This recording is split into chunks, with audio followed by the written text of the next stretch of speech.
당신을 보니까 살맛이 납니다, 우리. 살맛이 납니다. 어느 교회에 묵묵히 신앙생활 잘하고 있던 집사님이 계셨습니다.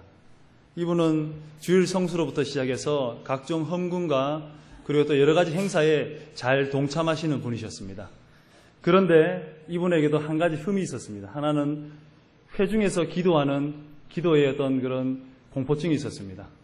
그래서 한번 기도를 한번 시켜봤는데 한 달은 30분, 40분 동안 기도를 하지 않고 그냥 침묵이 흐르는 적도 있고 해서 교회에서 굉장히 난감했습니다. 그러던 중에 온 교인이 소원이 뭐냐면 그 집사님이 기도하는 기도 소리를 듣는 것이었습니다. 그래서 한날은 이제 목사님께서 그 집사님의 집에 신방을 갔다가 간곡히 부탁을 드렸습니다. 이번 주일 예배 때 기도해달라고. 그러니까 집사님이 다른 때와 다르게 덥석 강한 어조로 기도하겠다고 하면서 이렇게 허락을 했습니다. 그 소문이 이제 모든 성도들에게 퍼져나가기 시작했고 이제는 설교보다 기도가 더 기다리게 되었습니다. 당일날이 되었습니다. 이제 집사님이 기도 순서가 되는데 기도를 하기 위해서 단상에 있었는데 모든 사람이 숨죽은 듯이 조용하고 빗장같이 채워졌던 입을 바라보면서 기도가 뭘 하는지 곰곰이 듣고 있었습니다. 그때 집사님이 이렇게 기도했습니다. 지금은 우리 주 예수 그리스도의 귀하신 은혜와 축도를 하는 것이었습니다. 그래서 그 예배가 안 될 정도로 이렇게 웃음바다가 됐다고 얘기합니다. 우리가 하나님께 기도를 드리는 부분이 어떻게 보면 생활이기도 하지만은 회중에서 기도하는 또 훈련이 안 되어 있다면은 기도의 어려운 점을 우리는 발견하게 됩니다. 오늘 변하지 않는 진리라는 제목으로 하나님 말씀 증거하려고 하는데 여러분 요즘 날씨가 좀 어떻습니까? 비 때문에 힘드시죠? 전라도 말로 징글징글 하시죠? 경상도 말로 엉기나시죠? 네. 중앙재난안전대책본부에서 이번 근본 집중호우 때문에 숨진 사람이 62명이고 실종자가 9명이고 그리고 또 많은 14,000명의 이재민이 나고 많은 피해가 있었다고 결과가 이제 접수가 되었습니다. 그러면서 기상청에서는 1907년 이래로 기상 관측 이래로 최대의 많은 그런 폭우가 쏟아졌다고 얘기하면서 이거는 기상 이변이라고 그렇게 단정을 지었습니다. 특히 우리나라는 이게 안전하고 최신 건물이 많이 즐비하고 있던 이 강남 일대가 물바다가 되는 상황을 바라보면서 기사에서는 이렇게 얘기하더라고요. 강남 앞바다에 배가 떴습니다. 이렇게. 그러니까 배가 뜬 것이 아니라 차가 둥둥 떠다니는 그런 형국을 그렇게 얘기했다고 생각이 됩니다. 그래서 제 아무리 최신식 건물이 있고 부촌이더라도 물이 몰아치니까 그냥 사람의 어떤 그런 능력은 한계가 있다는 것을 바라보게 되면서 반대로 우리 한남동은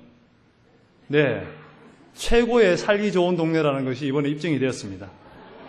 그래서 한남동으로 많이 이사와야 될 줄 믿습니다. 저희 부친께서는 대구 근교에서 이제 사과 농사를 짓고 있습니다. 과실 종류는 사과인데 20년 이상 사과 재배를 하다 보니까 나름 이제 그런 농사의 잔뼈가 굵어지셔가지고 그 동네에서 농사 잘 짓는 농사꾼으로 소문이 나 있습니다. 그래서 올 겨울에도 이 사과나무가 이제 오래되다 보니까 고목이 되다 보니까 이번에는 이제 갱신 작업을 해야 돼가지고 예전에 사과나무를 베내고 새로운 이제 그 갱신 작업을 한다고 저한테 알려왔습니다. 그때 제가 저 생각은 좀 달랐습니다. 왜냐하면은 사과를 농사를 계속 지으려면은 이제 새로운 품종으로 갱신을 해야 되지만은 요즘 날씨가 어디 농사 지을 수 있는 날씨입니까? 이제는 온대 기후가 아니고 아열대성 기후로 이제는 들어섰다고 얘기합니다. 그래서 예전에는 대구 지방 쪽이 사과를 농사 짓는 최적의 장소였는데 이제는 어디로 올라가냐면 강원도로 올라왔습니다. 그 정도로 기후가 많이 바뀌었기 때문에 제가 신중하게 고려하시라고 했는데 저의 말에는 상관없이 그냥 갱신 작업을 하시더라고요. 그런데 보니까 요즘 우리 날씨도 그렇고 기후도 그렇고 옛날하고는 많이 달라졌음을 우리는 바라보게 됩니다. 그러면서 요즘 제일 유행하는 아이템이 뭐냐면 레인부츠. 여자분들이 백화점에서 한 20만 원, 30만 원 주면 사는 레인부츠 있죠. 근데 여자만 신 줄 알았더니 남자들도 신고 다닌다고 그러더라고요. 그만큼 이제는 우리나라가 기후가 바뀌었다는 것을 우리는 알 수가 있습니다. 여러분, 우리는 삶을 살면서 지식과 경험을 통해서 우리의 삶의 문제에 대해서 판단하는 경우를 바라보게 됩니다. 그런데 과연 그것이 맞는 것일까요? 우리가 기후뿐만 아니라 우리 삶 가운데서는 역사적인 사실 중에서도 사실이 아닌 것을 우리는 바라보게 되는데, 혹시 인류의 최초로 달에 유인 인공위성을 띄운 나라를 아십니까? 어디시죠? 달나라를 정복한 나라. USA, 미국이죠. 그러면은 그 우주 왕복선 이름 아십니까? 아폴로 11호. 예, 아폴로 11호입니다. 아, 다들 아시네요. 그러면은 그 우주선을 타고 첫 발을 내디뎠던 우주인 기억나십니까? 오, 네, 닐 암스트롱입니다. 예. 점점 지혜로워지시는 것 같은데. 네, 그런 우리는 사실로 알고 있습니다. 그래서 미국이 아폴로 11호를 이 닐 암스트롱을 태워서 달나라를 정복했다고 우리는 알고 있습니다. 그런데 몇 가지 의문점에 대해서 해소하지 않으면요, 이거는 사실이 아님을 우리는 또 생각을 해봐야 됩니다. 왜냐하면은 이 달 표면에는 유일한 그런 이 발광체가 있는데 어디냐면은 태양입니다. 그런데 달 사진을 보면요, 그때 착륙했던 사진을 보면은 그림자가, 여러분들 메인 스타디움에서 이렇게 공 차면은 사람 그림자가 어떻게 되어 있습니까? 사방으로 나 있거든요. 그림자가 사방으로 나 있다는 것에 우리가 의문을 제기할 수가 있습니다. 그리고 또 이 달나라를 정복했다는 그 기념으로 성조기를 꽂았습니다. 꽂았는데 성조기가 펄럭이고 있습니다. 여러분, 달에는요 공기가 거의 없습니다. 그렇기 때문에 성조기가 펄럭인 것은 바람이 있다는 얘기인데, 바람이 없는데 그 성조기의 사진에 보면은 이 바람이 펄럭이는 성조기를 바라볼 수가 있습니다. 세 번째로는요, 달 표면에 그 우주선이 내렸던 흔적이 없습니다. 그래서 일부가 아니고요, 많은 나라에서는 미국이 달 착륙했는 것은 거짓이라는 것을 나중에 또 폭로하고 있는 것을 우리는 바라보게 됩니다. 그런데 우리는 달나라를 정복했다는 것을 알고 지금 많은 분들이 지금 소천하신 분들 많으시죠. 진실이 아닌 것을 그렇게 진실로 알고 가는 경우도 있다는 것입니다. 또 문화인류학적으로는 우리나라가 단일민족 아닙니까? 근데 지금 단일민족 맞습니까? 아닙니다. 이제 다문화민족으로 지금 바뀌고 있습니다. 우리가 있던 고정관념들이 점점 깨지고 있는 거예요. 또 얼마 전에는 자녀들이 부모를 모셔야 된다는 게 통념이었지 않습니까? 그런데 이제는 부모한테 물어보십시오. 70, 80%가 자녀하고 안 산다라고 얘기할 정도가 되었습니다. 교과서에서는요, 단세포가 다세포가 된다는 진화론이 지금 아직까지도 횡행하고 있고, 여러분 정치는 어떻습니까? 좌파, 우파, 중도, 우파, 좌양자, 우양우, 혼란한 게 한두 가지가 아닙니다. 또 경제는 어떻습니까? 경제 침체에 대해서 거시경제, 미시경제, 아무런 경제학자들에도 해법을 내놓지 못하고 있습니다. 또 사회는 어떻습니까? 동서, 빈부, 남녀, 노소, 이런 격차가 막 너무 많이 나서 얼마 전에 보니까 이 지하철에 막말려 생기고, 여러분 이 남녀노소 또 나이 드신 분과 나이 안 드신 분의 격차가 너무나 벌어졌다는 거예요. 또 문화는 어떻습니까? 외설이냐 예술이냐. 또 과학은 어떻습니까? 발명과 발견을 하지만은 아직까지도 가설만 그냥 횡행하는 그런 시대가 되었습니다. 이러한 모호한 시대에 우리가 잡아야 될 것은 진리인 줄 믿습니다. 오늘 읽으신 전반부의 이 본문은요, 이사야서는 66장으로 되어 있는데 전반부 39장까지는 책망과 심판에 대해서 소개를 하고 있고, 나머지 40장부터 66장까지는 이 회복과 또 위로의 메시지를 하나님께서 주시고 계십니다. 오늘 첫 번째 위로의 메시지의 가장 앞절인 1절에 보니까 너희 하나님이 이르시되 너희는 위로하라, 내 백성을 위로하라. 할렐루야. 여러분, 하나님께서 위로를 선포하라고 선지자에게 말씀하십니다. 여러분, 하나님의 말씀의 대언자였던 선지자에게 하나님께서는 이스라엘을 향해서 위로하라, 위로하라고 말씀하십니다. 이사야 선지자가 활동하던 시대는 어느 시대냐면은 유대왕 우시야로부터 시작해서 히스기야 왕까지 이 북이스라엘의 유다 침공과 아수르에 의해서 이스라엘을 멸망하고 또 아수르의 침공이 있었지만은 이 유다가 근근히 버텨가는 그런 상황에서 위로의 메시지를 선포하라고 얘기하고 있습니다.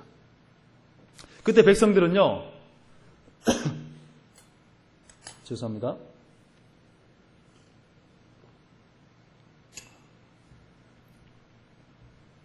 그때 백성들은 우상 숭배가 만연해 돼 있었고, 그리고 또 형식적으로 종교 행위가 횡행하던 시대였습니다. 그러다 보니까 하나님의 심판의 메시지가 불벼락같이 떨어져도 시온창을 판국에 위로하라고 말씀하고 있습니다. 오늘 보니까 죄로 인해 심판받을 것을 오늘 보니까 150년 전에 이사야 선지자로부터 하나님께서 말씀을 전하라고 이야기하고 있는 것입니다. 과연 그 시기에 사람들이 이 메시지에 위로가 되었을까요? 이스라엘 백성들은 영적으로 피폐해질 정도로 피폐해져 있고 하나님의 말씀에 떠날 대로 떠나 있는 삶을 살고 있었고 심지어는 이방신을 하나님이라고 믿고 있었던 그런 시대적인 상황이었습니다. 이때 이사야 선지자를 통해서 위로하라는 메시지를 선포하라고 하나님께서는 명령하십니다. 여러분, 요즘 시대 사람들은 혼이 반절 정도는 빠져 있는 것 같습니다. 왜냐하면 휴대폰 하나만 사더라도요, 얼마 전에는 풀립 휴대폰도 있었고 슬림 휴대폰도 있었고 또 이제 풀터치 스마트폰이 생겨가지고 박스 부피는 작아졌는데 이 기능을 얘기하는 설명서는요, 백과사전만큼 두꺼워졌습니다. 그래서 이 폰을 하나 사용하려 하더라도요, 맨날을 그 설명서를 보고 읽어도 나이 많으신 분들은 몰라요. 그냥 전화 받고 끄는 거 말지 도무지 쓸데없는 그런 핸드폰의 기능들이 많아졌다는 것이죠. 그러다 보니까 핸드폰 하나 때문에라도요, 혼신의 힘을 다해가 공부를 해야 핸드폰을 쓸 수가 있는 시대가 되었습니다. 현대 시대는요, 무엇에 미치지 않고는 살 수가 없는 시대가 되었습니다. 이 성공은 둘째치고 살기 어려운 시대가 되었습니다. 이런 세상에서 이 둘러싸여 있는 이 시대를 어떻게 표현하냐면은 세상의 늪이라고도 얘기할 수 있고요, 세상의 지뢰밭이라고도 표현할 수가 있습니다. 주일학교 사역자들도 이것에 대해서 많이 어려움을 겪고 있습니다. 주일학교 사역자들은 보통 신학대학원생들이나 아니면 신학생들입니다. 그러다 보니까 세상과 좀 담을 쌓고 있는데 우리 주일학교 학생들이 듣고 있는 그 노래, 아이돌 그룹이 어떤지, 또 노래 가사가 어떤지, 또 TV 그 프로에 어떤 것이 재밌는지에 대해서 모르면요, 애들하고 얘기가 안 됩니다. 그냥 말하면 됐거든요. 그렇게 얘기하면서 말조차 안 하려고 합니다. 그러니까 이 어린이 문화를 쫓아가기도 되게 힘들다는, 벅찬다는 생각을 많이 갖게 되는데, 여러분 청소년들도 어떻습니까? 온통 입시 지옥 때문에 공부밖에 없습니다. 기도 제목을 내라가 보면은 이번 중간고사 시험 잘 나오게 해달라고. 또 소원이 뭐냐 그러니까 공부 잘하는 거. 또 소원이 뭐니까 1등 하는 거. 다 공부입니다. 그런데 공부를 왜 이렇게 더럽게 못하는지. 소원과 기도가 공부인데도 공부를 너무 못하는 것 같아요, 애들이. 네. 그리고 청년들은 어떻습니까? 결혼에 대한 압박감, 그리고 또 스펙, 몸짱, 얼짱, V라인, S라인 하면서 여러분 몸매 만들고 어떤지 상품성을 만들기 위해서 몸부림치고 있는 시대가 요즘의 시대인 것 같습니다. 그러다 보니까 청년들이 세상 문화에 접해 있다 보니까 이 예배에 나와서 기성 문화와 또 기독교의 문화에 잘 적응하지 못하는 것을 바라보게 됩니다. 장년들은 어떻습니까? 가족 부양하는 것과 또 부부 간의 갈등, 이혼, 또 재혼, 또 연금 로또 사는 것, 등산 같은 취미를 찾고자 동분서주하고 있습니다. 그러니까 연령이 지날수록 뭔가 세상에 빠져있지 않고는 살 수 없는 시대가 되었다는 거예요. 이렇게 혼이 뺏겨 있는 상황에서 이렇게 한번 얘기해 보십시오. 예수님께서 당신을 사랑하시고 당신을 위해서 십자가에 못 박혀 돌아가셨습니다. 그러면요, 세상 사람들이 이렇게 얘기했다면 어떤 반응이 일어날까요? 예, 정말 감사합니다. 제가 꼭 필요한 분을 만나기 위해서 감사합니다. 이렇게 얘기할까요? 천만의 말씀입니다. 나하고 예수가 뭔 상관이 있어? 먹고 살기도 바쁜데 그딴 교회는 왜 가? 놀기도 바쁜데. 이렇게 얘기하는 세상이 되었다는 거예요. 그런데 오늘 하나님께서는 이러한 시대에 이사야 선지자에게 위로하라고 명령하고 계십니다. 진리에서 떠난 타락한 백성을 향하여서 위로하라고 말씀하고 계십니다. 무엇으로 위로하고 하십니까? 하나님의 말씀인 줄 믿습니다. 여러분, 하나님의 말씀은 언제 어디서나 상황과 여건과 관계없이 모든 사람에게 위로가 되는 줄 믿습니다. 첫 번째로 우리가 잡아야 될 진리는 무엇이냐면은 죄와 사망의 법에서 해방되어서 생명의 법에 우리가 이끌렸다는 것을 말하고 있습니다. 2절에 보니까 그 노예의 때가 끝났고 그 죄악이 사함을 받았느니라. 아멘. 로마서 8장 1절 2절에 이렇게 말씀하고 있습니다. 그러므로 이제 그리스도 예수 안에 있는 자에게는 결코 정죄함이 없나니 이는 그리스도 예수 안에 있는 생명의 성령의 법이 죄와 사망의 법에서 너를 해방하였음이니라.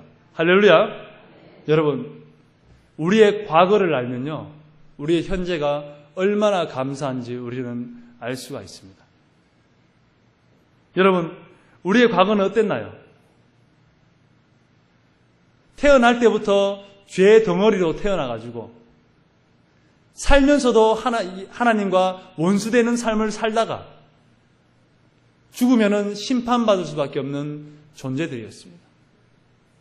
태어나서 살다가 죽으면 지옥, 태어나다 살다가 죽으면 지옥, 이런 사이클로 우리는 살 수밖에 없는 인생들이었어요.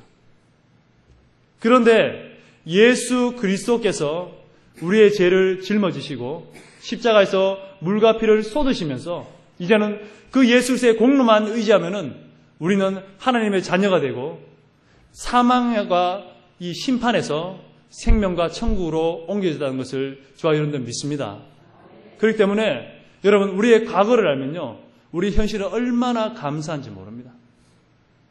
여러분들이 살고 있는 오늘이요, 어제 죽어간 사람들이 그렇게 살고 싶었던 내일이라는 것을 명심하시면요, 오늘 이 사는 것, 숨 쉬는 것 자체가 너무 감사한 일이라는 것입니다. 이번 유초동부 여름 성경학교를 은혜 중에 잘 마쳤습니다. 그 초등학생들은요, 예수님을 바로 알아내는 이 주제를 가지고 말씀을 듣고 또 같이 공부하고 찬양하고 집회하면서 우리 친구들 예수님과 함께 동행하는 2박 3일이었습니다. 그러면서 이 방학하면은, 예전에는 방학하면은 시간이 많고 할 일이 없고 하면서 교회가 너무 신기한 거예요. 그래서 찬양 틀어놓고 이 호랑이, 곰 인형 쓰고 동네만 한 바퀴 돌아도요, 애들이 구름대같이 몰려들었어요. 주일학교 50명인 주일학교가 250명 되기는 쉬웠습니다. 그런데요, 지금은 애들이 얼마나 바쁜지 방학이 싫대요. 학원을 많이 다녀야 되니까. 그리고 또 방학하면요, 친구들이 없어서 학원에서 놀아야 되기 때문에 힘들대요. 그래서 오히려 학교 가는 게 좋대요, 애들이. 그리고 또 여러분, 방학하면요, 닌텐도다 컴퓨터 게임이라 해가지고 교회보다 너무 재밌는 게 많은 거예요. 그러니까 교회가 너무나 힘든 것이 요즘의 시대가 되었습니다. 그러다 보니까 우리 친구들이 교회에 와서 2박 3일 동안 있는 자체는요, 그저 기적입니다. 기적이고, 와서 하나님 말씀 듣는다는 것은요, 인생 가운데 가장 복된 친구들인 것을 우리는 알 수 있습니다. 그렇기 때문에 우리 친구들이 어떤 교회 문화에 대해서 굉장히 적응하지 못하는 것을 바라보게 되는데, 그나마 그래도 이번 여름 성경학 동안 친구들이 좋아했던 것이 뭐냐면은 물놀이였습니다. 성내천에 가가지고 친구들하고요, 선생님들하고 막 뒤엉켜가지고 물에 빠뜨리고 물 먹이고 물에 던지고 하면서 물놀이 하는 것이 그렇게 즐거워하더라고요. 그러면서 요즘 시대는 할 거는 많지만은 참으로 외로운 시대가 아닌가 하는 것을 바라보게 되었습니다. 컴퓨터도 있고 그리고 또 게임도 있고 여러 가지 노는 걸 맞지만요, 친구들끼리 정말 터놓고 이렇게 놀 수 있는 것은 많지 않은 것 같아요. 저와 여러분은 어떠한 처지에 있습니까? 여러분 어떻습니까? 삶이 어떻습니까? 이 세상 살아가는 게 만만치 않으시죠? 예, 만만치 않습니다. 그러다 보니까 위로를 받고 싶긴 한데 주님께서 십자가 못 박에 돌아가신 것이 위로가 안 되는 거예요. 먹고 살기 바쁘고 자녀 걱정, 마누라 걱정, 남편 걱정, 걱정은 얼마나 많은지, 당장 또 등록금을 대야 되고 자녀가 또 뭐가 있고 손주가 뭐 있고 너무나 걱정거리가 많다 보니까 예수 그리스도가 나를 위해서 십자가에 못 박에 돌아가신 그 사실이, 이 감격이 뜨겁지가 않는 거예요. 다 식어질 대로 식어져가지고 그냥 지식으로 남는, 머리에만 남아있는 그런 껍데기 같은 신앙생활을 혹시 경험하고 계시지는 아닌지요? 여러분, 우리는 구원의 감격을 회복해야 될 줄 믿습니다. 여러분, 우리가 어때인지 기억을 해야 됩니다. 기억을 할 때만이 우리는 다시 한번 우리 자신을 돌아보고 하나님께 우리는 또 나아갈 수가 있다는 것입니다. 저와 여러분들 예배에 나와서 말씀 들으면서 이런 뜨거움과 이 열정이 회복되는 예배가 되기를 간절히 소망합니다. 둘째로요, 우리는 예수님의 오실 길을 예비해야 되는 인생입니다. 3절에 보니까 외치는 자의 소리여 이르되 너희는 광야에서 여호와의 길을 예비하라, 사막에서 우리 하나님의 대로를 평탄하게 하라. 할렐루야. 성경을 살펴보면요, 하나님께서는 천지를 창조하실 때 빼고는 모두가 사람을 통해서 그 사역을 행했다는 것을 우리는 바라볼 수가 있습니다. 천지 만물을 이름을 지을 때도 아담을 통해서 이름을 짓게 하셨습니다. 하나님의 백성인 이스라엘을 애굽에서 출애굽을 시킬 때도 모세를 통해서 출애굽을 시키셨습니다. 이스라엘 나라를 통일시킬 때도 다윗이라는 걸출한 인물을 훈련시키고 연단시켜가지고 통일 이스라엘을 만드셨습니다. 하나님은요, 하나님의 경륜과 그리고 섭리를 하시기 위해서는 사람들을 사용하셨습니다. 이것이 뭘까요? 하나님의 길을 예비하는 인생인 것입니다. 저와 여러분 오늘 예배에 나와서 어떤 마음으로 나오셨습니까? 그냥 말씀을 듣기 위해서 나오셨습니까? 아니면은 신앙인의 그런 같은 우리 성도들의 위로를 받기 위해서 나오셨습니까? 그 이전에 선행되는 것은 무엇이냐면은 예수 그리스도의 길을 예비하러 나오신 저와 여러분인 줄 믿습니다. 여러분, 우리가 가는 곳마다요, 주의 길을, 첩경을 예비하는 사람이 되어야 됩니다.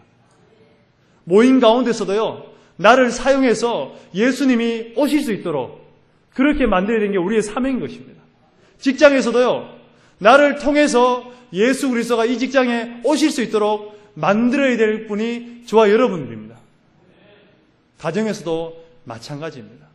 내가 주님의 오실 길을 예비하는 왕의 대로가 되어야 되는 것이 우리의 사명인 것입니다. 어제 보니까 우리가 어르신 공경잔치를 했습니다. 하면서 매달 토요일 날 이렇게 하는데 많은 분들이 오셨어요. 또 날씨도 어떻게 개고하니까 많은 분들이 오셨는데 거기서 섬기시는 분들이 있어요.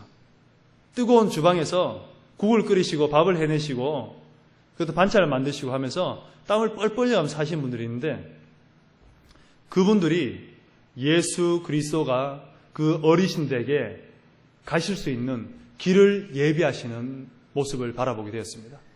뭘까요? 우리는요, 예배드리고 기도하는 것만 예수 그리스도를 오는 길을 예비하는 것이 아니라 우리가 맡은 직분과 사명을 감당하는 것도 예수님이 오실 길을 예비하는 그런 모습이 된다는 겁니다. 이거는 직분의 고하를 막론하고 유무를 막론하고 하나님께 주신 것이 있다면요, 그것을 이루고 해내는 것이 예수님이 나를 통해서 오시는 길이라는 것입니다. 여러분, 우리가 또 소그룹 구역예배도 모이고 또 여러 또 전도회끼리도 모이고 하면서 많은 모임이 있지 않습니까? 근데 혹시 나를 통해서 예수님이 오실 길을 막고 있지는 않은지요? 부정적인 말, 또 상대방에 상처 주는 말, 아니면은 현실이고 그런 할 말은 말이지만은 상황에 맞지 않은 그런 행동과 말로 통해 가지고 그 공동체나 모임을 혹시 어지럽게 하시지는 않는지요? 여러분, 그러면은 안 된다는 것입니다. 우리의 사명은 무엇이고 우리 하나님께서 원하신 우리의 뜻은 무엇이냐면요, 나를 통해서 예수 그리스도가 나타나야 된다는 것입니다. 그러기 위해서는요, 나 자신을 죽이고요, 주의 몸된 교회를 위해서, 공동체를 위해서, 모임을 위해서요, 나를 드려야 된다는 것입니다. 모일 때요, 섬겨보십시오. 음료수로 섬기시고요, 또 시원한, 요즘은 덥지 않습니까? 시원한 아이스크림을 섬기면서 우리 지체를 한번 섬겨보십시오. 그러면요, 직접 복음을 증거하진 않았지만은 나를 통해서 예수 그리스도를 그들이 발견하게 될 것입니다. 두세 사람이 내 이름을 모인 곳에 나도 그들 중에 있다고 말씀하셨습니다. 여러분, 예수 그리스도의 이름으로 모인 모든 곳에는요, 예수님이 계셔야 되는데 그 계시기 위해서는 내가 첩경으로 사용되어야 될 줄 믿습니다. 여러분, 우리를 부르신 목적은 빈자리를 채우기 위해서 부르신 것이 아닙니다. 예배 시간에요, 죄송한 말씀이지만은 예배 시간에 하나님 말씀이 증거될 때는요, 아멘 아멘 하셔야 됩니다. 왜냐면은 이거는 아멘은 정말로 그렇습니다. 그 말씀이 나에게 이루어지기를 원합니다라는 뜻입니다. 그렇기 때문에 아멘 하는 거예요. 왜냐? 하나님의 말씀을 증거하는데 그 아멘을 하시면요, 그 말씀의 복이 나에게 이루어지는 거예요. 그렇기 때문에 아멘 하는 겁니다.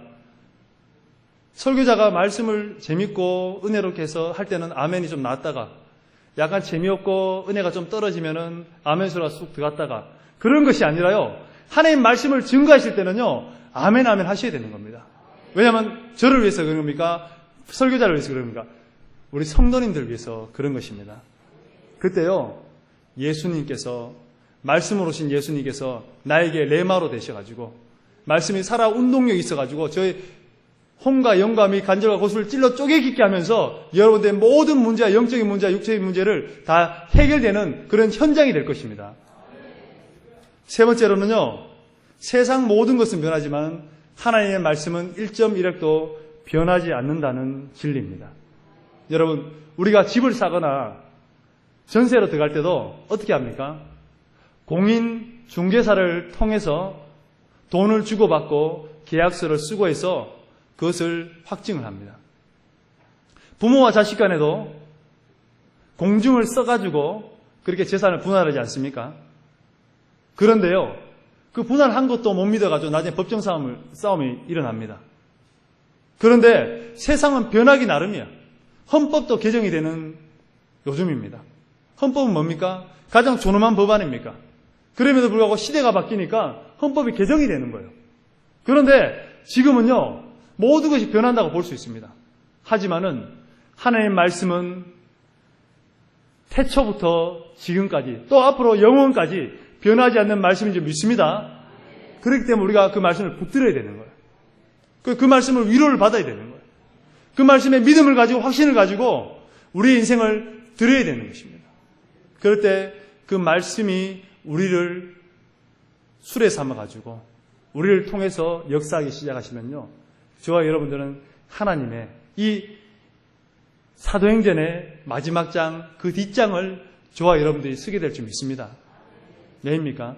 하나님께 쓰임받는 인생이 된다는 것입니다. 여러분, 그만큼 우리는 약속이 중요한데 하나님의 모든 말씀은요, 약속이에요. 약속이다 보니까 그 약속이 뭡니까? 우리가 순종하고 믿고 따르기만 하면요, 그 약속이 뭐가 되면 보상으로 저와 여러분들에게 그대로 적용이 된다는 사실입니다. 그래서요, 우리는 말씀을 들을 때 귀로 듣는 것이 아닙니다. 머리로 이해하는 것이 아닙니다. 마음으로 새기고 몸으로 실천하는 것입니다. 그럴 때 우리가요, 예수로 옷을 입게 되고 작은 예수로 삶을 살아간다는 것입니다. 그렇기 때문에 우리 성도님들, 요즘 날씨가 많이 덥고 불쾌지도 대단합니다. 하지만은 우리 삶 가운데요, 예수님이 나타나기 위해서는요, 우리는요, 이 표정 관리를 잘해야 됩니다. 표정 관리를. 다른 게 전도지가 아닙니다.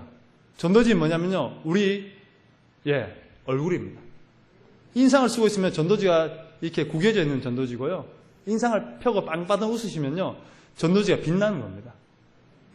여러분, 예수 믿는다고 하고 신앙생활 한다고 하지만은 항상 이렇게 우거지 내천자 그리시면요, 그 전도지를 보고 누가 예수를 믿겠습니까? 누가 예수님 믿고 싶겠습니까? 교회 오고 싶겠습니까? 근데 보니까 나보다 잘난 것도 없고 가진 것도 없고 또 배움도 그렇게 길지 않은 것 같은데 항상 빵긋빵긋 웃으면서 예수님에 대해서, 교회에 대해서, 또 신앙생활에서 자랑하고 전하기 시작하면요, 다른 건 몰라도요, 그 사람 얼굴 때문에 교회에 가고 싶은 마음이 불뚝불뚝 일어날 줄 믿습니다. 그래서 여러분, 우리가요, 한번 얼굴을 한번, 전도지를 한번 펼쳐볼까요? 우리 한번? 전도지를 한번 판판하게 한번 펼쳐보십시오. 좋은 전도지 가지고, 쭈그러져 있으면은 절대 전도가 되지 않습니다. 여러분, 하나님의 말씀은요, 변하지 않기 때문에 우리는 이제는 영원한 세계를 바라봐야 될 줄 믿습니다. 이제는 태어나서 하나님과 동행하다가 하나님 부름을 받으면 어디로 갑니까? 천국으로 가게 되어 있습니다. 우리는 이런 인생입니다. 우리는 처음과 끝을 알고 있습니다. 그럼 어떻게 될까요? 이제는 말씀대로 살고 말씀을 실천하고 말씀대로 행하다가 주님 만날 때 상과 면류관을 많이 준비하셔가지고 주님 만나는 저와 여러분 됐으면 좋겠습니다. 마지막 결론을 짓겠습니다. 우리가 변하지 않는 진리는 무엇입니까? 변하지 않는 진리.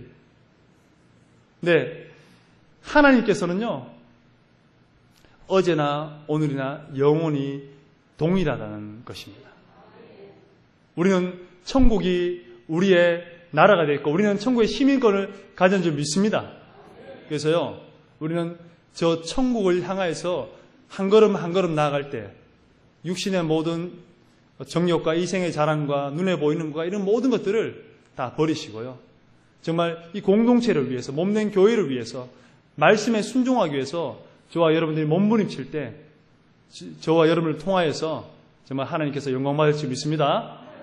그럴 때요, 변하지 않는 진리를 점점 확신하게 되고 이제는 우리 삶이 말씀을 통하여서 사는 삶이 될 줄 믿습니다. 기도하시겠습니다.